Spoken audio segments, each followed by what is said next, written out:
Amém? Irmãos, eu quero falar hoje sobre uma palavra que ficou no meu coração, a qual foi um tema que eu vi, e nós debatemos sobre esse tema, sobre a semeadura. Acho que todo mundo já sabe a parábola do semeador, né? Mas eu quero hoje colocar um título: o Senhor te chama para ser trabalhador da seara. O Senhor te chama essa noite para você ser um lavrador da seara do Senhor, amém? Então nesse momento eu quero que você comece a refletir.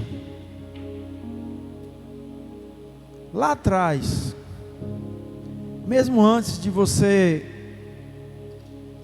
nem saber se um dia ia servir a Deus, ou você que já nasceu num lar evangélico, mas alguém plantou essa semente no seu coração. Vamos juntar mais, gente? Que eu não preciso estar olhando para todo canto assim, todo lado. Junta aqui todo mundo aqui nesse meio aqui, ó. Aí eu fixo os olhos mais aqui assim, fica melhor para mim. Fica desse lado aqui, ou no meio. Porque vamos juntar essa multidão, como o Leandro pregou, falou no início. Essa multidão que veio aqui essa noite. Eu me lembro que um culto que eu vim aqui uma vez, só estava eu, o pregador e mais dois irmãos. Estava uma chuva, e foi um dos cultos que mais Deus falou comigo. Então não olhe para a multidão, olhe para o que Deus veio falar aqui essa noite. Você é escolhido, eu fui escolhido para estar aqui essa noite. Então quando a gente para lembrar no passado, quantas situações você viveu para chegar até aqui? Quantas pessoas passaram pela sua vida, né? Lançando a semente, falando de Deus. E a gente às vezes se coloca no lugar dessa parábola que nós vamos ler aqui. Então, olha por quantas etapas você chegou a passar para um dia essa semente cair em terra boa e brotar e criar raízes e dar frutos. Então abra sua Bíblia em Marcos capítulo 4, a partir do verso 1. Marcos capítulo 4, verso 1 diz assim. Todos acharam?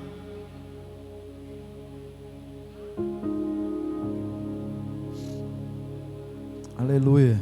Marcos 4, versos 1.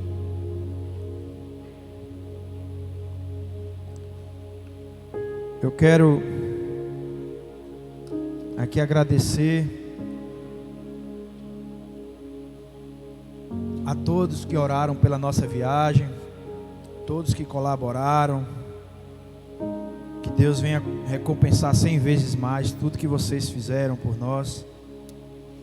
Foi uma viagem maravilhosa, graças a Deus. Nós fomos e voltamos debaixo do esconderijo do Altíssimo. Não teve problema nenhum, não teve aquela situação, meu Deus, como foi braba essa aqui, que não, Deus não colocou a gente para correr nenhum risco, nada. Foi uma viagem maravilhosa, 4.000 quilômetros bem rodado, ida e volta, mas foi tudo na paz do Senhor Jesus, e graças a Deus nós fomos muito edificados ali naquele lugar. Vamos ler a palavra do Senhor? Capítulo 4 diz assim, verso 1. Jesus começou a ensinar outra vez na beira do lago da Galileia. A multidão que se ajuntou em volta dele era tão grande, que ele entrou e sentou-se num barco perto da praia, onde o povo estava. Jesus usava parábolas para ensinar muitas coisas. Ele dizia: escutem, certo homem saiu para semear.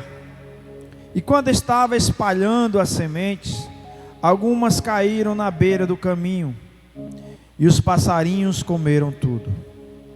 Outra parte das sementes caiu num lugar onde havia muitas pedras e pouca terra. As sementes brotaram logo porque a terra não era funda, mas quando o sol apareceu, queimou as plantas e elas secaram porque não tinham raízes. Outras sementes caíram no meio de espinhos, que cresceram e sufocaram as plantas. Por isso nada produziram. Mas as sementes que caíram na terra boa brotaram, cresceram e produziram na base de 30, 60 e até 100 grãos por um. E Jesus terminou dizendo: se vocês têm ouvidos para ouvir, então ouçam. Irmãos, é uma parábola que, quando a gente para nos autoanalisarmos, cada semente dessa, muitas vezes a gente passa como se fosse uma fase nas nossas vidas.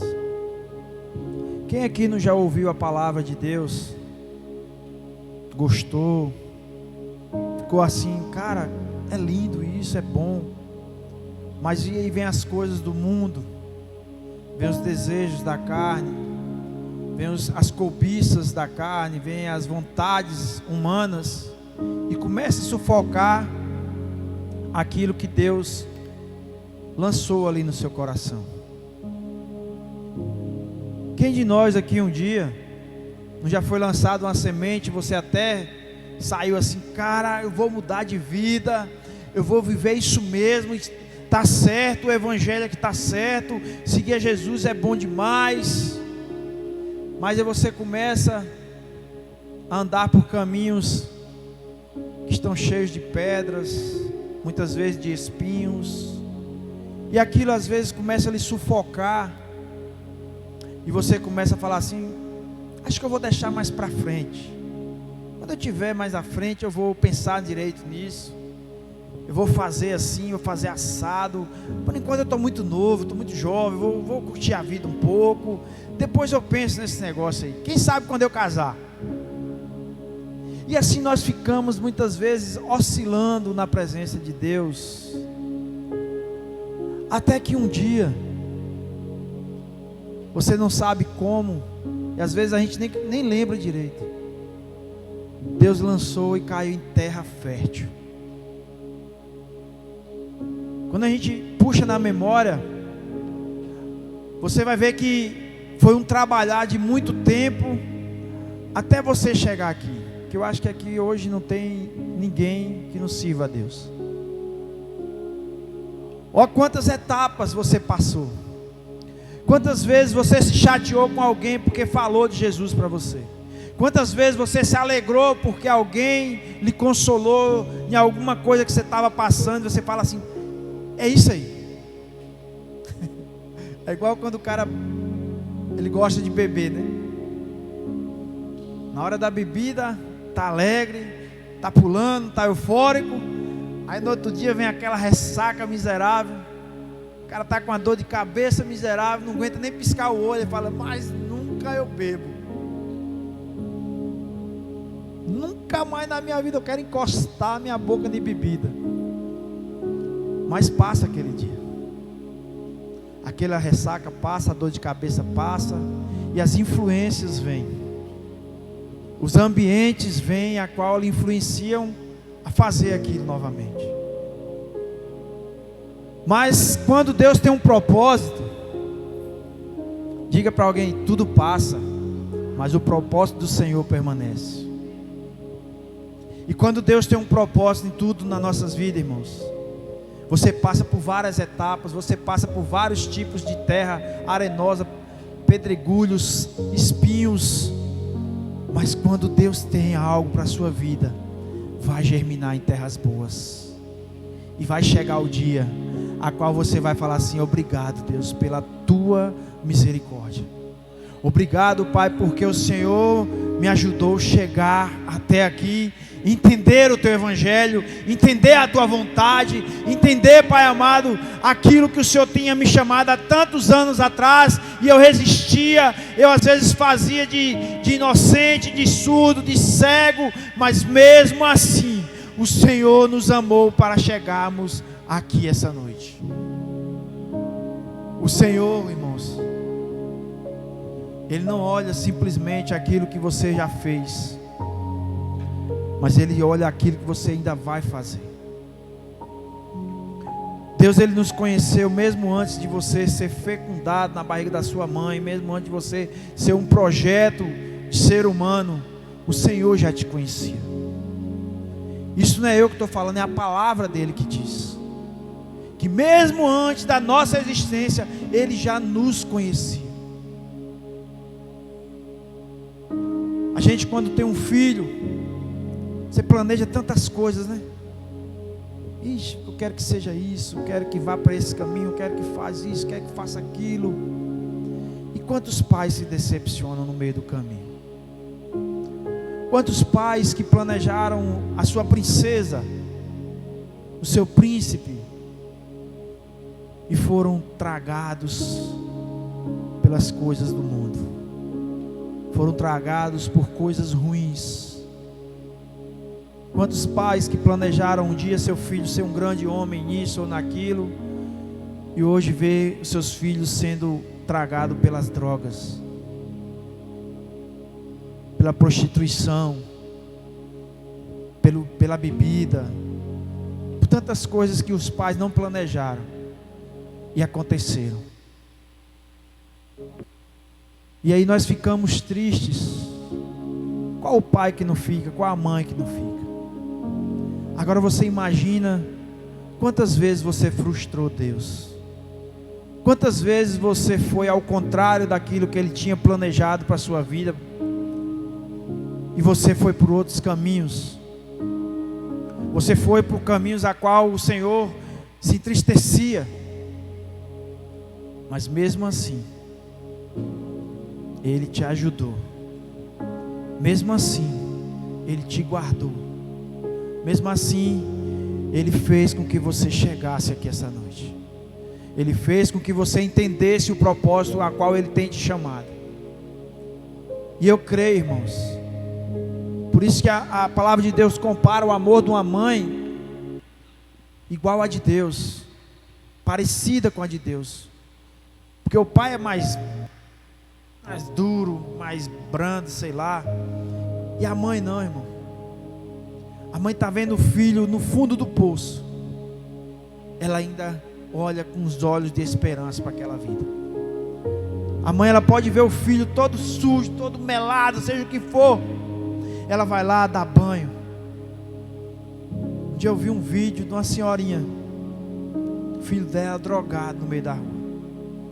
Ela chegou com um carrinho de mão, gente, botou o filho dentro e levou para casa para dar banho, para cuidar. Uma senhora dos seus 70 anos, e abraçava ele, falava assim: eu te amo, meu filho, eu te amo. Então imagine o amor do Senhor por nós.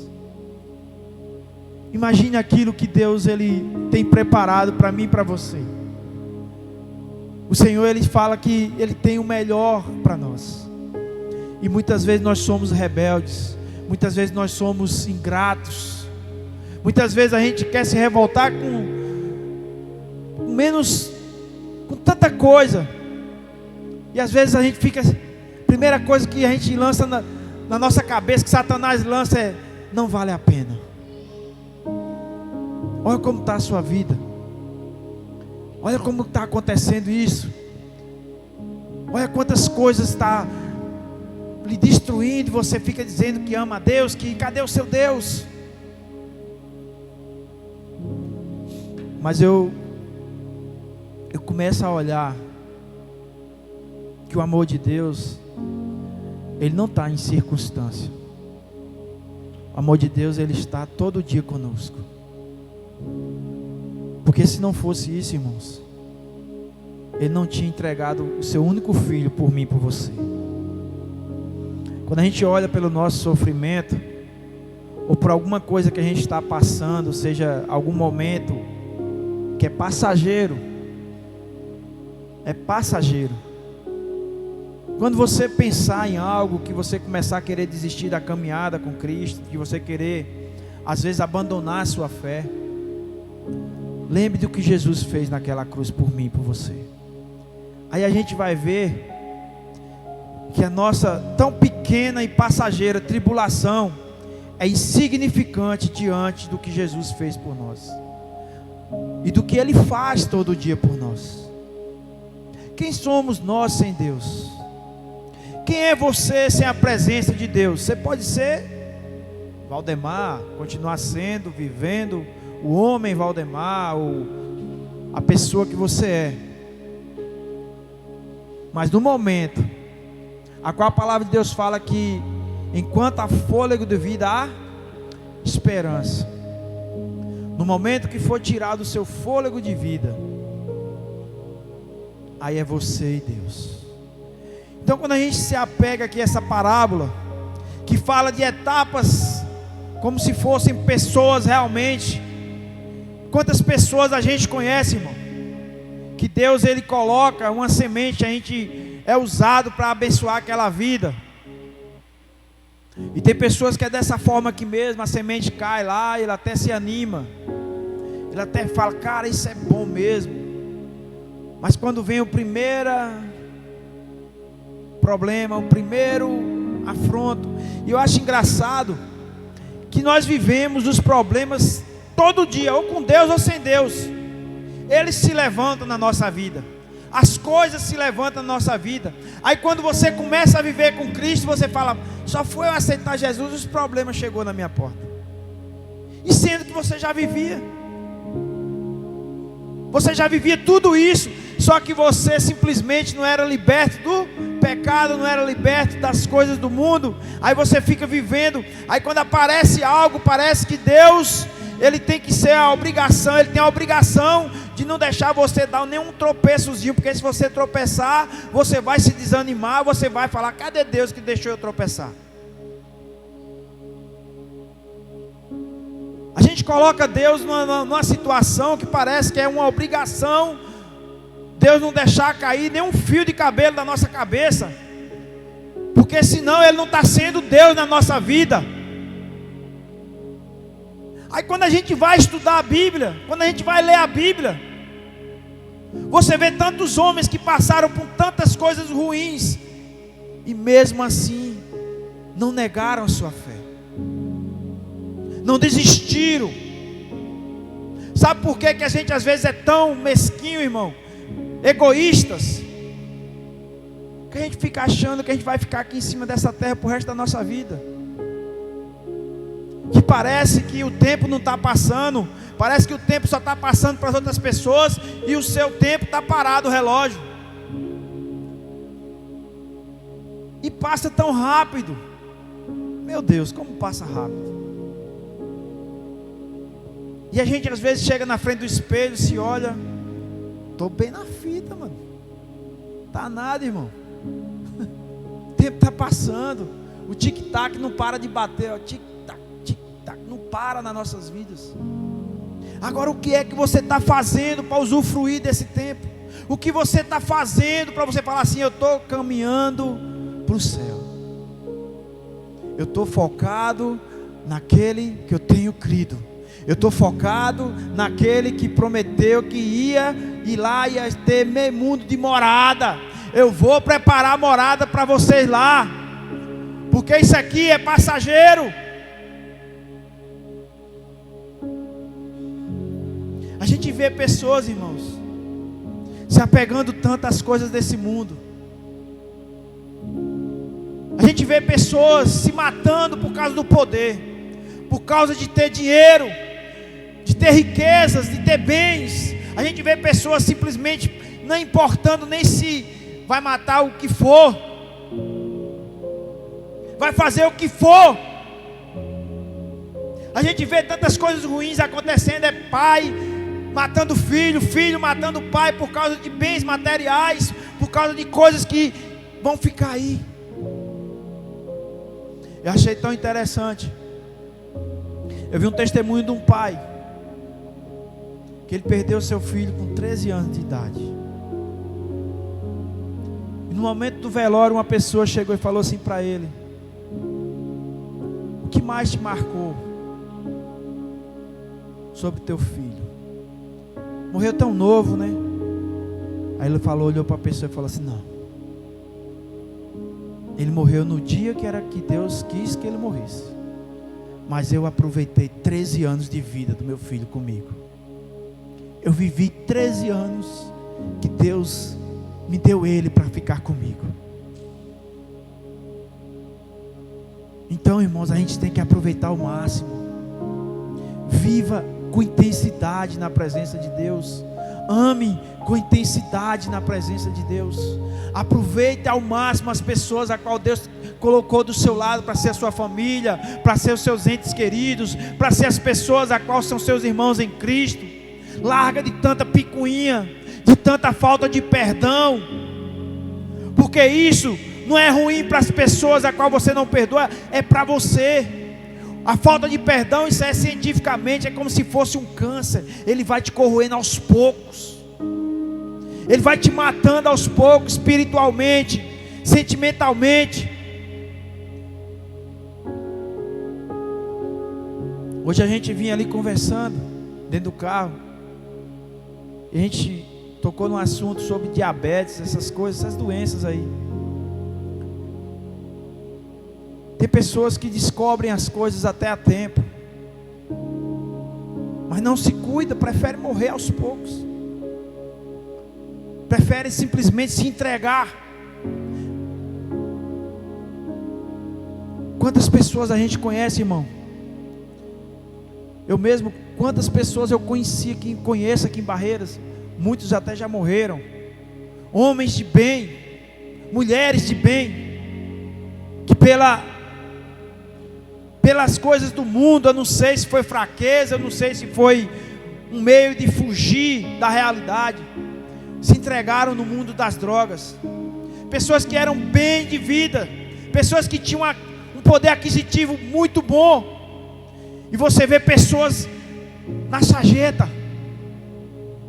no lugar mais imundo do mundo. Você chega lá e encontra essas pessoas lá, pedindo uma migalha para comprar uma droga, uma pedra de crack, seja lá o que for.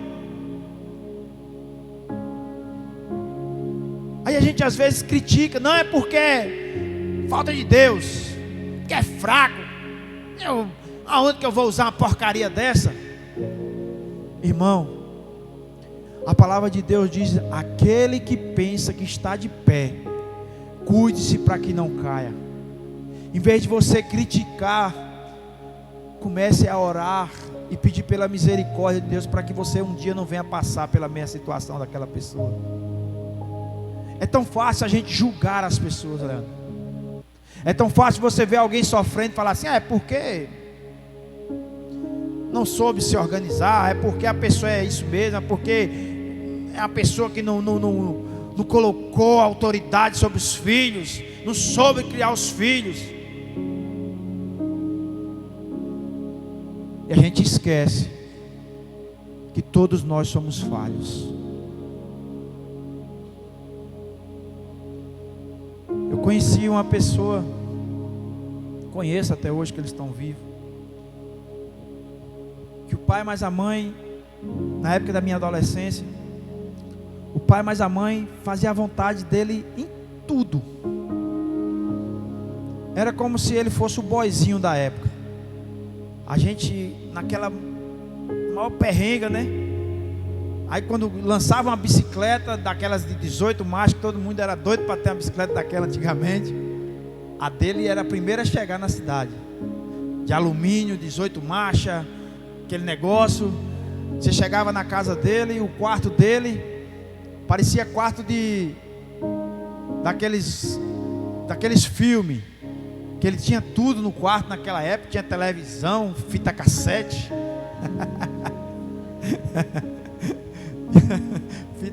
Como era o nome que rolava a fita cassete? Era o videocassete, né? Videocassete, sonzão 3 em 1, daquele que pegava 5 CD. Hoje o povo fica dando risada, né? Mas isso aí na época da gente era moda. Ou seja, ele tinha tudo. Ele com 16 anos, o pai deu um carro de presente, irmão, naquela época. Era um 147, mas era um carro. Naquela época ele não queria ter um 147. Que andava de pé, de bicicleta velha. E eles não aprenderam que o não também faz parte da vida da gente. A gente às vezes, hoje nós estamos criando filhos. Eu falo às vezes até por nós, por mim mesmo. Que a gente quer colocar que nossos filhos, que a gente sofra pelos nossos filhos, mas nossos filhos não podem sofrer nada. E é no meio do sofrimento que cria um caráter. É no meio do sofrimento que dá valor àquilo que não deu valor. É no meio das decepções que eles vão aprender que eles têm que lutar para vencer algo na vida. E muitas vezes a gente fica dessa forma. O que eu passei, meus filhos não vão passar. E a gente não cria filho, a gente cria uns porcelanatozinhos. Que não pode triscar, que a gente está querendo matar a gente, que não pode ser corrigido, que misericórdia cair da briga, da morte. E a gente não está ensinando nossos filhos a ser guerreiros, mas ser presas fáceis. Nós temos que aprender a discernir, irmão, o que é criar um filho e o que é você querer criar um boneco. Eu fico analisando, tudo bem que hoje é outro mundo, hoje é outra geração, é totalmente diferente da época da gente, a tecnologia chegou aí, não tem como a gente evitar certas coisas, não tem como você esconder muitas coisas, mas eu fico analisando assim, que hoje você vê criança, está com depressão, está com síndrome de ansiedade. Inventaram tanta coisa para médico e psicólogo ganhar dinheiro que eu nunca vi desse jeito. Lógico que a gente não vai querer criar, eu mesmo não vou querer criar meus filhos, não da forma que eu fui criado. Graças a Deus meu pai, em vista de muita coisa, meu pai soube me criar. Mas quando a gente para analisar outras pessoas, eu tinha pessoas que eu conheço que, meu Deus do céu, eram criados pior do que um jumento. Era debaixo de chicote. A pessoa não podia respirar alto, com o pai falava, você está respirando alto por quê? Pau. Lógico que ninguém vai criar filho dessa forma. O que eu falo é a gente ensinar a eles que a vida não é fácil, que a vida não é um conto de fadas, que tudo vai correr bem, tudo é as mil maravilhas, não. Que tem quedas, tem desafios. Mas o principal, irmão, o principal que a gente tem que fazer como pais, é uma obrigação nossa como mãe, por mais que dê errado lá na frente, mas é semear em terra fértil, plantar essa semente no coração deles, que mesmo que eles vão lá na frente, mas um dia eles vão lembrar, o Deus do meu pai, o Deus da minha mãe, eles me ensinaram quem é Deus, eles me ensinaram um caminho, eles sabem. O que você tem ensinado para o seu filho? Que a vida é isso aqui mesmo, que ele tem que estudar, que ele tem que ser uma pessoa lá na frente, ter um emprego bom. Não está errado, mas o principal a gente tem que ensinar isso aqui, ó. A palavra de Deus, o temor de Deus no seu coração. Por mais que ele veio e vá para o mundão, hein? Mas lá ele está lá, mas ele está sabendo que foi ensinado totalmente diferente.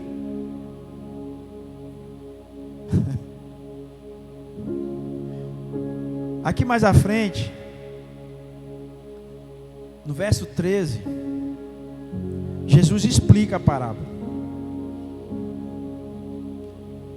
No verso 13 mais à frente.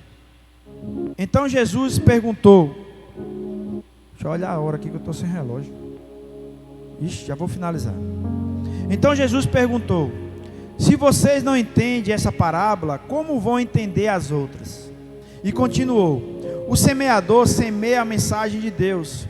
Algumas pessoas que a ouvem são como as sementes que caíram na beira do caminho. Logo que ouvem, Satanás vem e tira a mensagem que foi semeada no coração delas. Outras pessoas são como as sementes que foram semeadas onde havia muita pedra.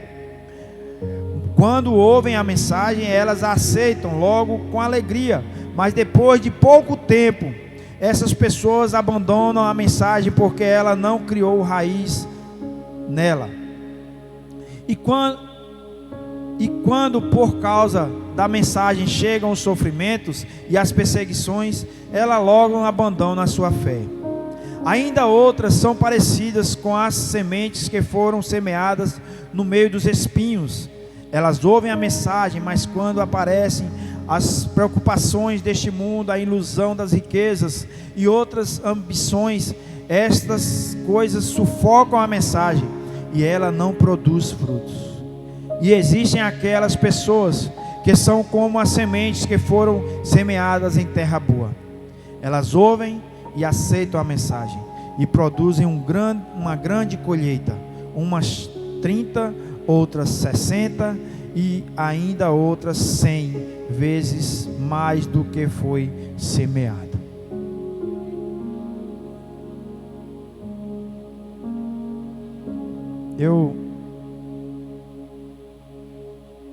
Quando eu fui agora nessa viagem, tanto na ida como na volta, eu dormi lá na casa da minha irmã em Baixa Grande. E na hora que a gente estava voltando de lá no último dia, a gente conversando dentro do carro e eu lembrando na época que eu morei com eles, rapazinho adolescente, minha irmã já era serva de Deus, e ali eu convivi com eles. Teve um período que eu vivi uns 5, 6 meses, às vezes 4 meses, e eu estava lembrando que eles nunca chegaram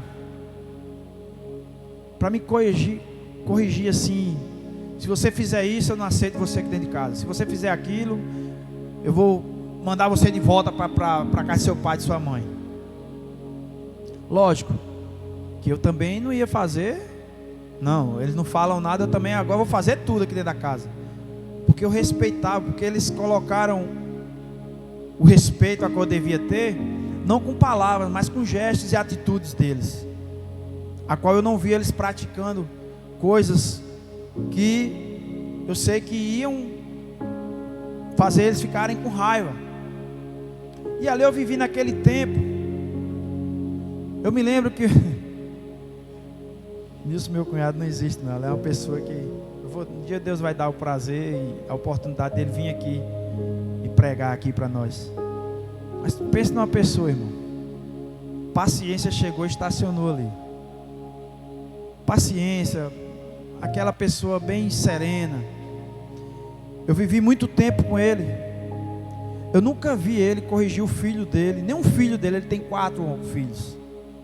Eu nunca vi ele corrigir nenhum filho dele na frente da gente. Eu nunca vi ele discutir com a minha irmã. E ele já tem tem uns 35 anos de casado já.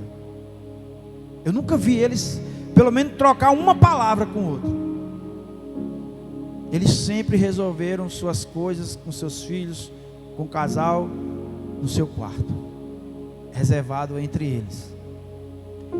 E ali eu conversando com a minha esposa, e ela lembrando, quando a gente ia passear lá depois de casado, ela não precisou, minha irmã, estar falando nada para ela, mas o testemunho dela, a forma dela conviver com seu esposo, aquilo fez gerar o quê? Uma semente em terra fértil para minha esposa querer ter um casamento parecido com o deles, ou igual ao deles. E aquilo foi ficando no coração dela. Então, o que é que nós estamos semeando para as pessoas? Às vezes a gente acha que essa palavra de semear é você só sair para todo mundo: ei, ó, Jesus te ama. Ei, você aí, se não aceitar Jesus, você vai para o inferno. É porque a Bíblia diz isso, diz aquilo. E a maioria das vezes, irmãos, a semente melhor que você vai lançar na vida das pessoas é seu testemunho, é é suas atitudes, é sua forma de agir, de tratar as pessoas, de ser com as pessoas. É igual aquela frase que tem no colégio militar: a palavra convence e o exemplo arrasta. É isso mesmo? É. E é verdade. Eu morei muito tempo com a minha irmã, e hoje eu tenho meu cunhado como se fosse um pai para mim. Ele me ensinou tanta coisa que eu almejava, e eu não pedia, mas ele sabia que eu necessitava. Ele me ensinou a dirigir, me ensinou tanta coisa lá, a trabalhar na farmácia com ele, me ensinou que era aplicar injeção, coisas assim que a gente não sai da nossa memória, do nosso pensamento. Você com 15 anos, 16 anos, quem não está com 15, 16 anos, está doido para aprender a dirigir? Não tem esse jovem. Então coisas assim que ficam marcadas no nosso coração. Então as nossas atitudes, irmãos, as nossas atitudes é quem vai dizer quem é você na presença de Deus. Não é só as suas palavras. Quantas pessoas a gente já conheceu? Que misericórdia, o cara, a teologia perdeu longe, de conhecimento, de forma de se falar, de se expressar. Aí quando você vai ter um pouco de convivência com aquela pessoa, fala: misericórdia, sangue de Jesus tem poder. É fácil eu chegar aqui na frente, não, porque eu sou um bom esposo, sou um bom pai, sou um exemplo de pai, e em casa eu sou um bicho. Em casa eu sou um grosseiro com a minha esposa, sou um ignorante com ela. Então falar é muito fácil, mano. A gente falar, a musiquinha parou, Léo. Estava tão bom. Bota ela aí. A gente falar é tão fácil. Só que não é mérito meu, não é mérito seu, não é mérito de ninguém. É mérito de Jesus na nossa vida. Porque quem transforma eu, você, qualquer ser humano, chama-se Jesus. Porque um dia Ele entrou na minha vida. Um dia Ele lançou, essa semente foi lançada por pessoas lá atrás que hoje eu nem convivo com elas. Aí faz igual aquela parábola lá na frente que diz que Paulo diz: eu plantei, Apolo regou, e alguém lá na frente vai colher. Mas o que importa é Deus na vida da pessoa. O que importa é Jesus na vida da pessoa. Então na nossa vida aqui, quantos lá atrás não preparou a terra, outros lançou a semente, outros regou, outros cuidou, poldou para melhorar, e outros vieram colher os frutos. Então não importa, irmão, como vai ser lá na frente. O que importa é a gente lançar a semente. Então essa noite o Senhor te chama, o Senhor me chama para lançarmos a semente. Não se preocupando, não olhando com nossos olhos carnais, porque senão a gente sabe assim: esse aqui não tem jeito, esse aqui talvez até tenha, esse aqui misericórdia, sangue de Jesus tem poder, afasta de mim, Satanás. Nossos olhos humanos infelizmente é assim. Mas o Senhor nos chama para fazer a nossa parte, e a nossa parte é: lançai a semente, lançai a semente, porque quem vai fazer brotar, germinar, é o Espírito Santo de Deus. Eu me lembro que quando eu cheguei nesse ministério, a primeira pessoa que eu encontrei aqui no ministério, na entrada da porta, estava sendo recepcionista na porta com Nalvinha, seu Zé Marizia. Eu falei assim: misericórdia, se Deus salvou esse aqui, eu sou fichinha. Eu sou fichinha perto desse homem. Não importa o seu passado, não importa o que você fez lá atrás, o que importa é o que você está fazendo da agora para frente com Jesus.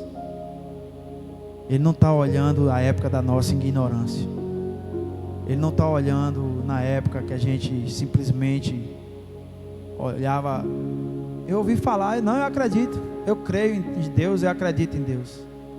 Ele está olhando é agora, quando você fala assim, eu quero esse Deus na minha vida.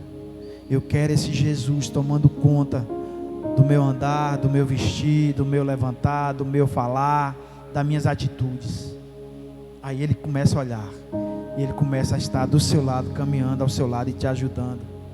Porque, irmãos, é igual aquela parábola que diz: aquele que nunca pecou, atira a primeira pedra.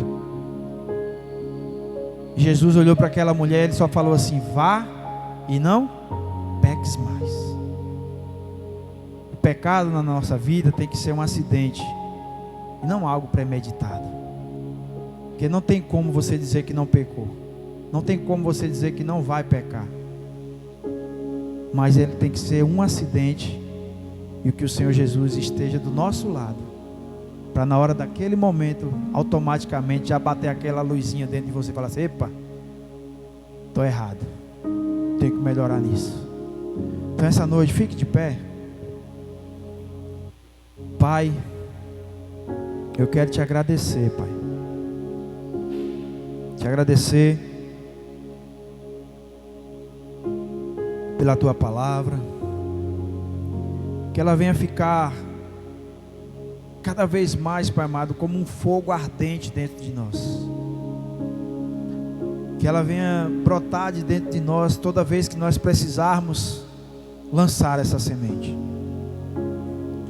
Toda vez, Pai amado, que o Senhor nos dê a oportunidade, Pai, de lançar essa semente para alguém, na vida de alguém. Nos ajuda, Pai, a mudar nossas formas de ser, de tratar as pessoas, de agir, de falar. Controla o nosso coração, Pai amado, controla a nossa língua, a nossa ignorância, Pai. Quantas coisas às vezes a gente fala e depois se arrepende, meu Deus. Eu já fui assim, Pai, e até hoje eu tenho que controlar o velho homem dentro de mim, Senhor. Falava as coisas que machucavam as pessoas, depois eu ia me arrepender. E o Senhor não quer que nós sejamos assim. O Senhor quer que nós sejamos como teu Filho Jesus, que nos ensinou, Pai amado, a ser equilibrados, a ser pacientes no momento que precisarmos. Pai, obrigado, Senhor, pela tua misericórdia, pelo teu grande amor. Obrigado porque eu sei, Pai, que cada um aqui vai sair essa noite, Pai, daqui, Pai amado, pensando, Pai amado, onde lançar essas sementes. Mas é o Senhor que vai colocar pessoas, é o Senhor que vai dar, Pai amado, oportunidades na vida de cada um aqui essa noite, para que essa semente venha brotar, Pai, mas não no meio de pedras, nem de espinhos, e que o sol não venha matar, Pai amado, as dificuldades, os problemas da vida, venha apagar aquilo ali e matar aquela mensagem, mas em terra fértil, terra que vai ter raiz, Pai amado, que vai ter uma planta que vai crescer com abundância e vai dar frutos para o teu reino, Pai. Nos ajuda, Senhor, a sermos esses semeadores, a sermos esses trabalhadores. A tua palavra diz que a lavoura é grande, Pai, a seara é muito grande e tem tão poucos trabalhadores, mas estamos aqui, Pai amado, mesmo sendo poucos, mas buscando fazer a tua vontade, Pai. Que a graça do Senhor venha superabundar na vida de cada um aqui, que a esperança, Pai amado, aos nossos corações não venham, Pai amado, ser apagada, não venham ser destruída, que a circunstância da vida, Pai amado, não venha tirar, Pai amado, o teu amor, a tua misericórdia das nossas vidas, Pai, que aquilo que parece que não vai dar certo, Pai, se o Senhor estiver à frente, vai dar certo sim. Aquilo, Pai amado, que parecia ser morte, se o Senhor estiver à frente, vai ter vida sim. Aquilo, Deus, a qual você está achando, Deus, as pessoas às vezes ficam olhando para a circunstância e falam assim: meu Deus, o que vai ser agora? Mas a tua palavra diz, Pai, clame a mim, que eu vou socorrer vocês. O Senhor é o nosso refúgio, bem presente na hora da angústia. Na hora da angústia. Vou finalizar com esse salmo aqui. Salmo 115, 11 diz assim: confiem no Senhor todos os que o temem, e Ele é a ajuda e o escudo de vocês. Confiar no Senhor, crer que dias melhores virão, apesar das circunstâncias dizer que não.